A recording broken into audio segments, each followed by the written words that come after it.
everyone. These are some of the things I've learned from owning my own business for 40 years. One of them is be very leery when you're working for doctors, attorneys especially, and dentists. They all pick over the bill and they like to fight. So I've always steered clear of them or been very leery taking on the job. And I think a lot of people who own their own business already know this. Another thing is be very leery of anybody who gives you a big check. You should get it in a cashier's check so they can't go around and, you know, stop payment. One time this one guy gave me a bad check for $10,000 for riprap. I was doing a dock for him and it was no good. And, you know, and the riprap, I don't know if y'all know what that is, but it's a huge stone that helps with the water impeding on the soil. It holds it as a barrier. Riprap had already been delivered. I mean, it was a nightmare. I don't think we ever got it back. I don't know. But also, I've also learned that people from a certain part of New York, not upstate, but I'm talking about the Long Island New Yorkers, they have an attitude that clashes with Southern people. And I am a Southern girl, and I just clash with them personality-wise. They're harsh, and Southern people have manners, and they are not harsh. They're pretty easygoing.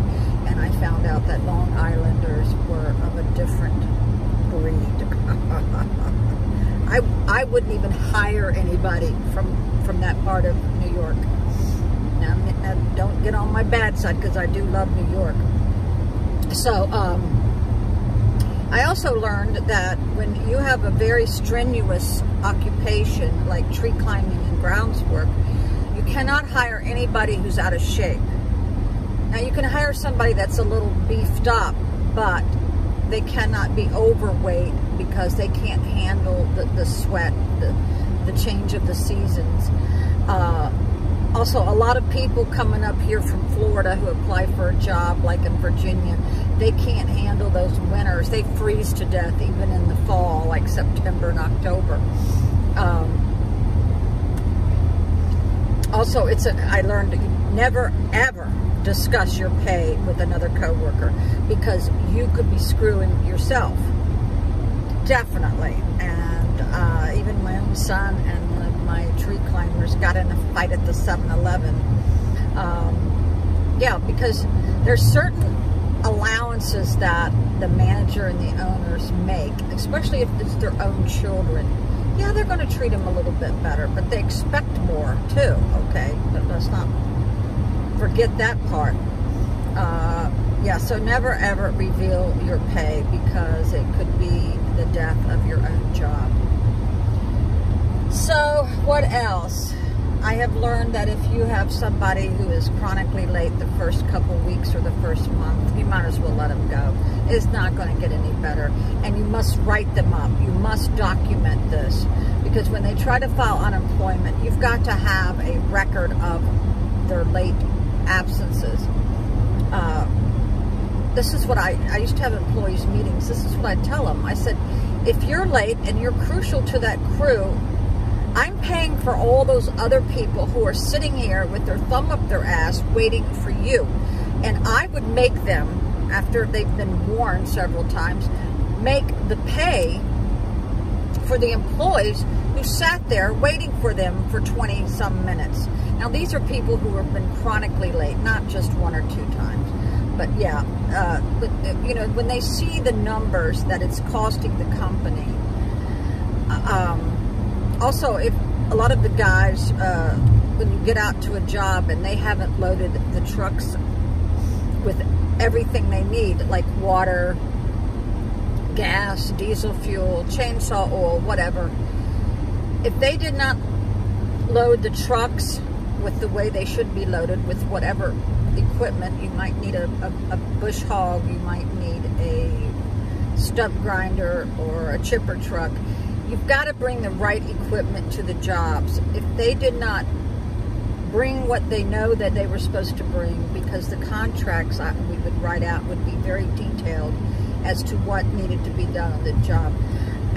You might as well just send the whole crew home, because, you know, if you don't have the equipment to do the job, well, you might as well just go home. So those are some of the things I've learned in the tree business.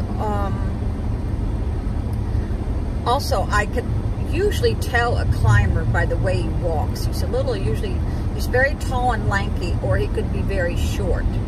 And they're extremely strong, because a lot of my tree company employees could hold a chainsaw up. They have to do that all day long up in the tree. They are very strong. You don't never want to get in a fight with somebody who's been working on a tree crew. Let me tell you, because you will lose.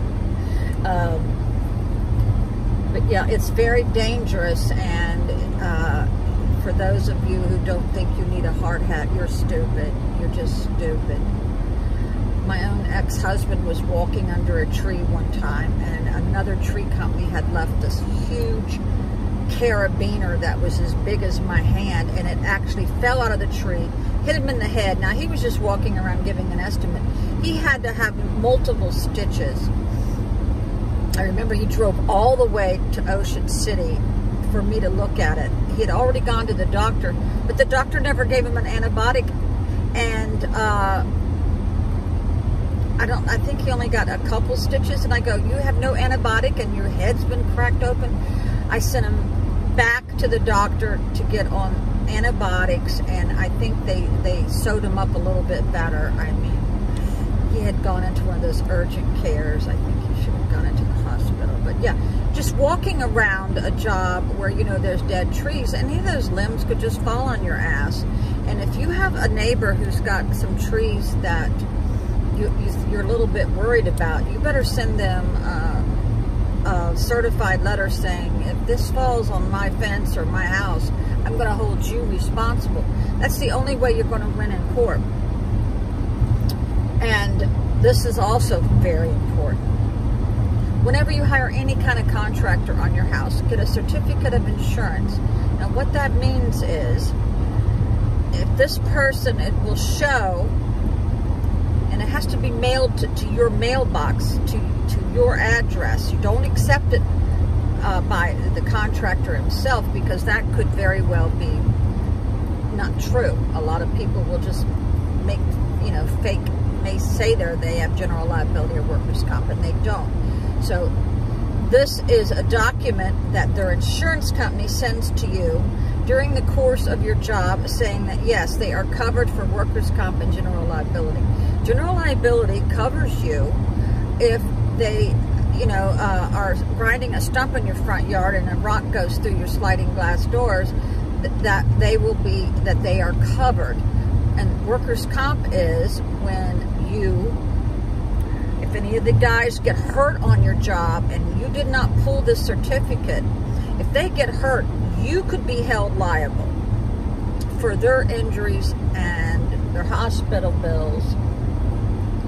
So, and also it lets you know if their policy is lapsed. You will get